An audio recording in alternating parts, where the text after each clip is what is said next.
अस्सलामुअलैकुम। Let's make chicken साग। 1 kilo chicken, 5 चम्मच कुकिंग ऑयल, 3 बड़ी साइज़ की प्याज, 1 से 1.5 चम्मच अदरक लहसुन का पेस्ट, 2 दरमियाने साइज़ के बारीक कटे टमाटर। स्पाइसेस में सबसे पहले नमक हस्बे ज़रूरत, पिसी लाल मिर्च 1 टेबल स्पून, दड़ा मिर्च 2 टेबल स्पून, हल्दी पाउडर हाफ टेबल स्पून, साबित ज़ीरा 1 टेबल स्पून।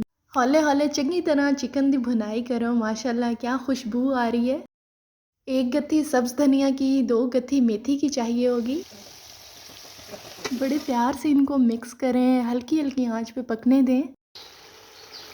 अब इसमें 6 से 7 गत्थी पालक की डाल दें, अच्छे से कट कुट करके शामिल करनी है। बड़े सुकून के साथ अब इसको पकने दें। कोई काम शाम करना है, चाय बनानी है, बर्तन धोने हैं। ढेर सारी सब्ज़ मिर्चें शामिल करते हैं, 2 टेबल स्पून सूखा धनिया, 2 अदद लीमू का रस, ये 4 चांद लगा देगा साग को। बहुत मज़ेदार साग बने।